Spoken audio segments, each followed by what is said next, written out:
Hi friends, எல்லாம் எப்படி நல்லா இருக்கீங்களா? சாப்பிட்டீங்களா? இன்றைக்கி எங்கே நிகழ்ச்சி வந்திருக்கோன்னா நம்ம கிழக்கு தாம்பரம் ரீட்டா சுபாஷ் மாஸ்டர் வந்திருக்கோம். ஆனந்த விநாயகர் கோவில் விநாயகர் சதுர்த்தி நிகழ்ச்சி ஆனந்த விநாயகர் கோவில். யார் யார் வந்திருக்கான்னு பார்த்தீங்கன்னா, என் மனைவி அம்மு, நம்ம எம்ஜிஆர் சிவாஜி அந்தோனி என்ன எல்லோரும் வந்திருக்கோம். இந்த விநாயகர் காட்டுறோம்.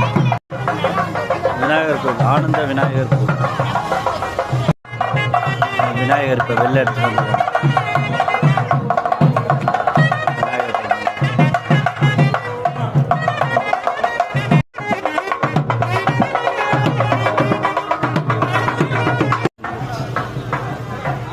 கிழக்கு தாம்பரம் ஆனந்த விநாயகர் கோவில். உள்ள மேக்கப் போட்டுருக்காங்க என் மனைவி அம்மாலாம். வாங்க. பாய்ஸ்லாம் ரெடி ஆகிட்டு இருக்காங்க. பாய்ஸ் ஹாய்ப்பா. நான் இனிமேல் தான் ரெடி ஆகணும். நம்ம அந்தோனி அண்ணன் எம்ஜிஆர் சிவாஜி போயிட்டு என் மனைவி அம்மா வந்து அம்மன் கெட்டப் ரெடி ஆகிட்டாங்க. எல்லா வீடியோ உங்களுக்கு அப்லோட் பண்ணுறேன், பார்த்து சப்போர்ட் பண்ணுங்கள். Love you.